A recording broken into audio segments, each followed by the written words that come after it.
Well, good morning, everyone. Welcome to Houston Oasis. We are a community of compassion and reason, and we're an alternative to faith-based communities. And behind me, to my right, your left, you can see our core values, including meaning comes from making a difference. My name is Will, and I am going to be your MC on this rainy, terrific day. Another lineup for our musical guest is Mark Towns, and we're going to have two community moments one from Nancy, one from Jacob.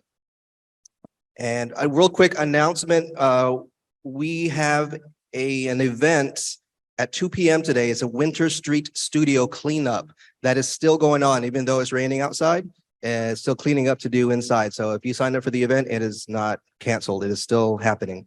So we're going to get started with the first of two community moments. Our first speaker is Nancy Green. She is part of an organization called Americans United for the Separation of Church and State - Houston chapter. And she is going to give us some wisdom. So help me welcome Nancy Green.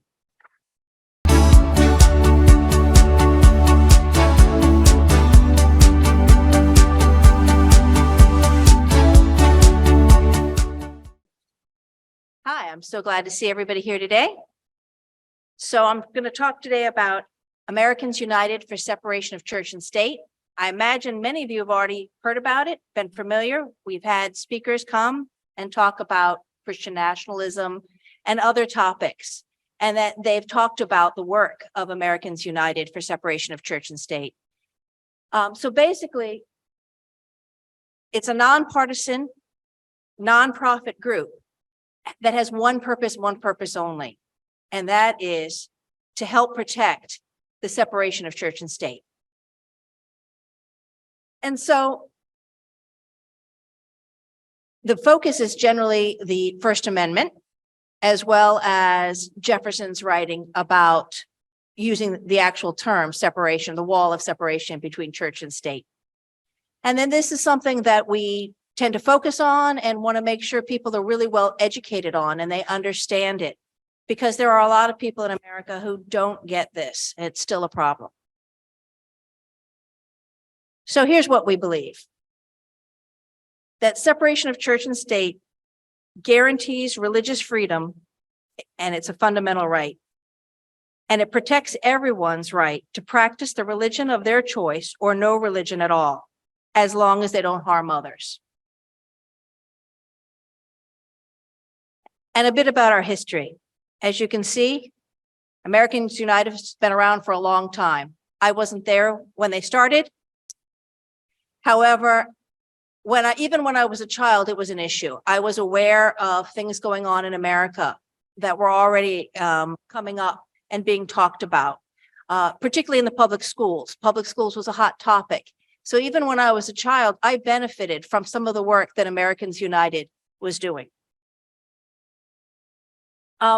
Right now, I think there have been quite a few things in the news. I think most people are very aware of how religion is playing a part in what's going on in our laws. So reproductive rights, religion is key to this right now, this push that we've got. The rise of Christian nationalism, the idea that public schools in Texas are to have these signs that say, I think it says, "In God We Trust." And I've actually went into a school recently and saw one. So they're up and they're there. There's lots going on right now. There are issues with transgender students, marriage, a variety of topics that I think everyone's hearing about and that affect us all the time. And if you talk to people in Texas, depending upon who you talk to, you get different responses about what the rules are and how they should be played out. School vouchers, sending taxpayers' money to religious schools in particular, is a hot topic right now. And there's many people who are completely okay with this, even if they themselves are not religious. They haven't seen the bigger picture. So one of the things that AU does is to spread the awareness of what impact that has on society, on students, on people and their rights, and what long-term consequences we might have with such things as vouchers. Mention Texas because Texas is always a challenge. It's always been a challenge for things like this. And even though our Constitution, the Texas Constitution, does guarantee a separation of church and state, we have lots of leadership who is willing to just completely deny that.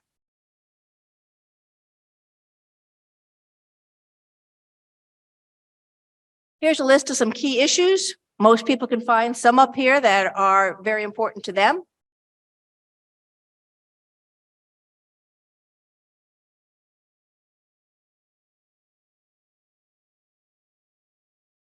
There are actually so many issues that this is probably what prompted me to get involved with AU.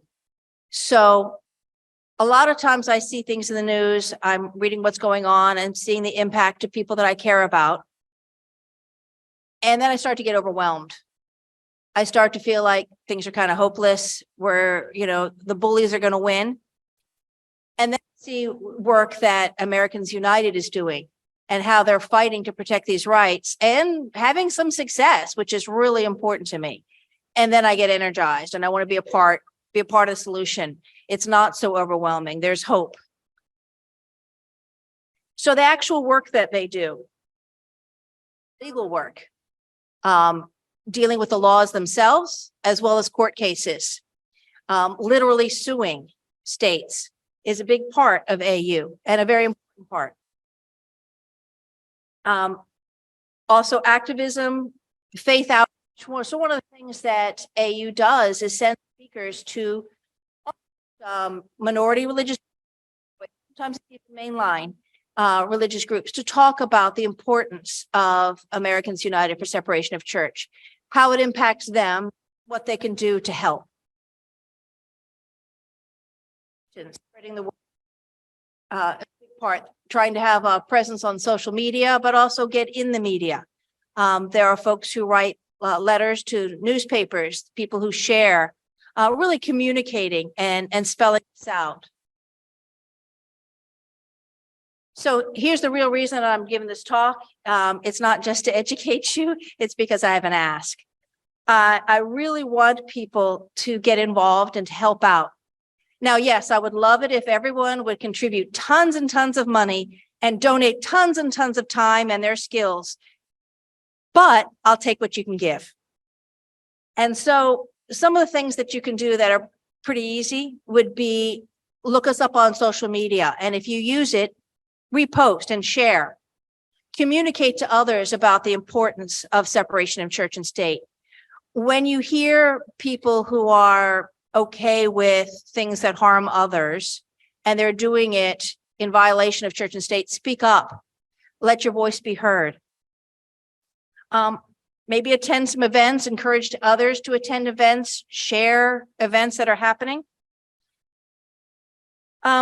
Join us, join America, sign up. Get the newsletter, share the newsletter. Do whatever you can, whatever works for you to help promote this. And some of the easy ways are connecting on social media, liking us on Facebook if you use Facebook, tweeting things that are sent out, looking at the YouTube videos, sending information to people that you know who might want to get involved and help out, or to people who are on the other side and maybe need some education.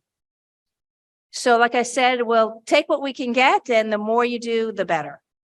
Also, if anyone wants a copy of these slides, they want any of the information, just let me know and I'll send them to you. Anybody has any questions or wants to get involved, I'll be happy to share my email address, and you can always get in touch with me. That's all I got. The thing you can do right now is, the issue of vouchers is coming up in the legislature among the other horrors that they're going to propose. If you go to au.org, the national website or auhouston.org. But the national website has a handy dandy little form that you can use to contact your legislator to urge them to vote against vouchers.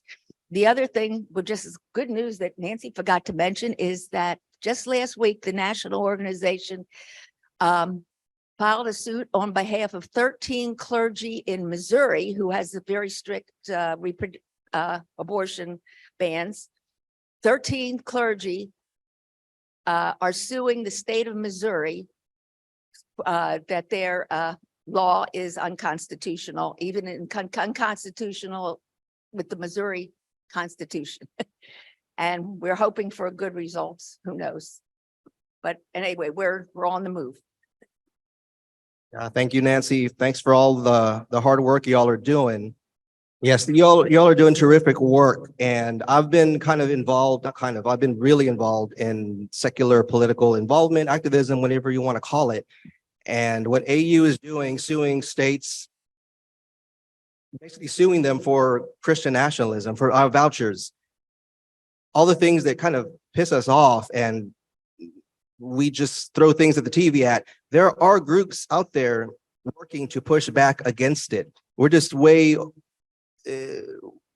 outmatched as far as time goes, and energy, and the myths of this country, and money. The money is what, 50-1. Our side versus their side. I hate using that term, but I'll use it for this diatribe.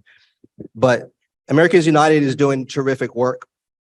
And again, I've been involved more statewide with American Atheists, locally, Secular Houston. There are groups out there doing things. And if you get pissed off, if you want to do something, we're going to have things for you to do. Again, if you donate time, donate money, donate energy to groups or candidates, organizations, it matters. Grassroots works only because you're one blade of a bigger field of grass. And what the little things you do matter. Voting is basic. Voting anyone, that's the least you can do. It's the extra things you do on top of that that really changes things and makes our legislature more normal. And so it's going to take some time, but this is where it starts. And again, there are organizations such as AU, the Houston chapter, locally, nationally, they're all over the place. So contact Nancy, contact me if you want to do more. I am going to be posting things this year because there are elections this year, and then next year is a big year for elections. So we're going to get you all warmed up because next year it really counts. So I'm going to end my diatribe, but to be continued. But good work, Americans United. They are doing terrific work, both locally and nationally. All right, we have one more community moment from Jacob. He's actually on our board. He's a great member of the board, but he is going to speak to us about growth and secularism. So come on up, Jacob.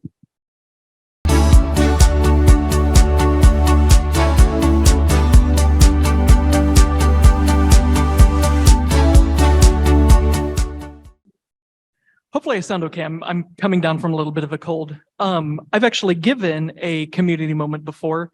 Last time I did, it was essentially a eulogy about my grandpa. And it was mostly positive, and all of a sudden the lights kicked off. Now, I'm no ghost scientist, but I'm going to say that maybe that was him giving his approval. Today, though, I'm going to talk about growth.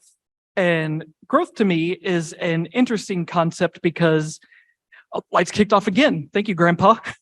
Because it looks massively different from one person to the next, and variations can come from those subtle to the drastic, depending on the person.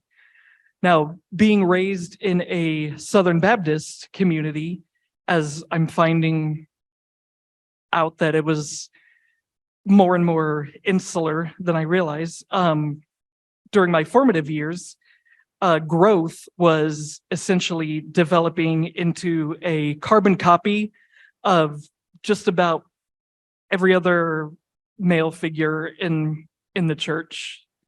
I do often wonder if I'm not as emotionally well developed as I could be due to possible mispersonal growth during that period. But I put some as a qualifier because I did certainly during those formative years seek out my own identity. I feel in order to map out growth, there's a path that can be charted. And I don't have any, I have some slides up here. I don't have any points, charts or anything like that, because this is largely an anecdote, but to keep attention, I do have pictures of cute animals. So, fast forward a little bit to college, and that was the first time where I was out in some measure of the world. I mean, my dorm provided us coloring books around midterms when we were stressed. I don't know how much real world that is, but not that I was necessarily sheltered growing either, but my experiences were extraordinarily limited. Getting to college, I stopped attending church for that time, opting to sleep on Sundays. Incredibly ironic in hindsight, considering where I literally am right now and what time it is. And fast forward to senior year of college, I wanted to be more social, and just what I was familiar with was religious communities. So I got involved in a interdenominational faith-based ministry and was pretty active in it. I got along well with the people there. However, we were during one night's sermon, I had my brain said, wait a minute, about one of the stories that was presented, and I started reading more of the Bible, and to be blunt, that raised further questions. I know a big one for me is how did light exist 48 hours before a light source? That was a big one. And then just because of that, I started to feel a bit of a disconnect from the group. And I was the one personally going through that. No one else could relate. So post-graduation, I'm still friends with the people in the ministry, but also trying-ish to find a group of people who maybe can understand me in terms of having their faith questioned or questioning their faith. I did find some groups in the general area, but they were a little too far for me to go on a weekly or semi-weekly basis. Then I moved to the Houston area 4 years ago, and I did find what was called a secular sermon at a Unitarian church. And I've met Unitarians, they're perfectly fine, but I didn't necessarily want to go to a church environment. Literally the last second, I found Oasis online, and was really impressed that it was not a church building. It was a community center. I was like, okay, going there. And I decided to attend, and I felt very welcomed. I feel the way that I've grown within this community is mainly via the social components that are embedded within this community. I used to be less outgoing than I am now, and very frequently attended bar nights. Fast forward to some time later, I'm now organizing the bar nights.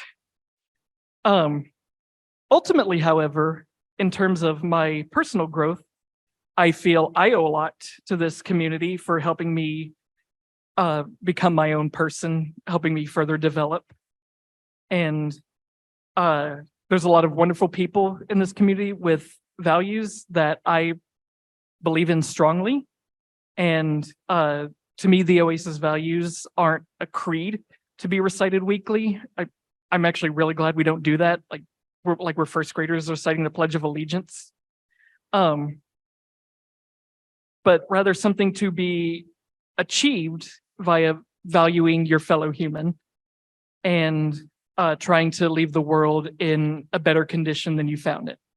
That to me is what ultimately connects me to the community, is that shared sense of value. I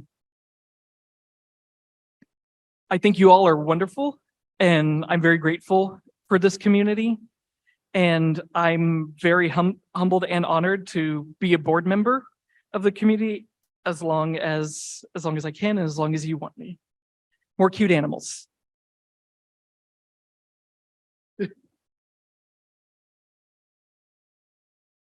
And that's it. Thank you. Yeah, I speak for the board when I say that we're proud of the growth we've seen you undergo, Jacob, and we are proud of your contribution to the board. So we're glad you have the qualifications. This thing on? Is this thing on?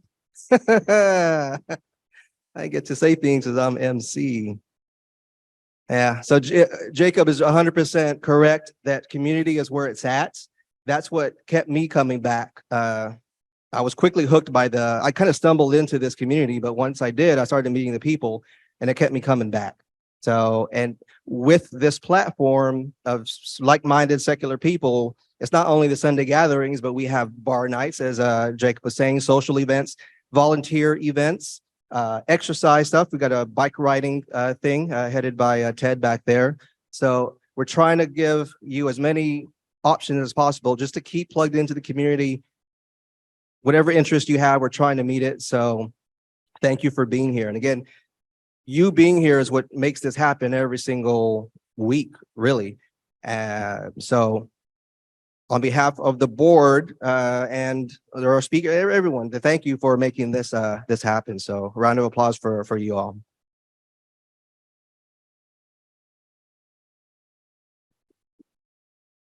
So we are ending a little early, but as Mark kind of gets his mentally ready for another song, and maybe someone tracks him down because we are ending a little bit early, just want to let you know that we have opportunities to help make Oasis run, whether it's participating in our volunteer events, whether it's helping us host some events, whether it's donating money. We have a hat in the back. There's a chance for recurring donation, which actually helps us a lot because we get to finance things. Actually, we have a treasurer coming over. He's going to do a lot better job than I am about the financial part. This is Richard. I just came up to get a good look at Will, actually.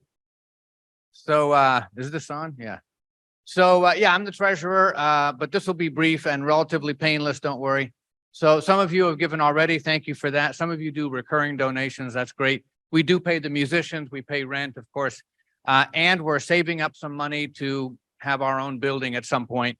So if you have an opportunity, please drop a little bit in the hat, and we have various modern ways of giving also.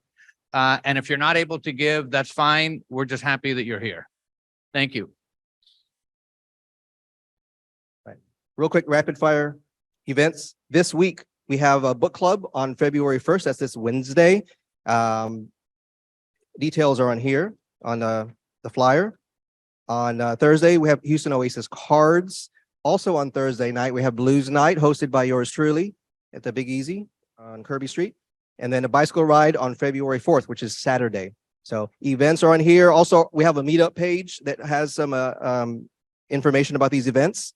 So sign up for our meetup page.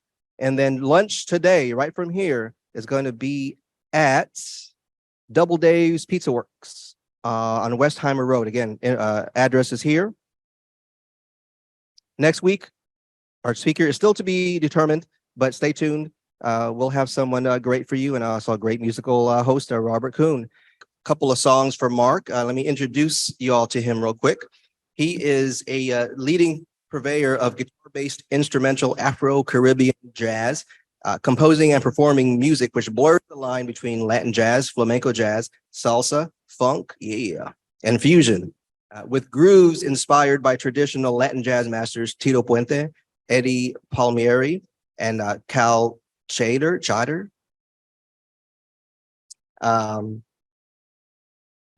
His guitar work and arrangements combine the technical sophistication of jazz and flamenco with the down-to-earth feel of the blues and rock from his Texas upbringing to create something brand new.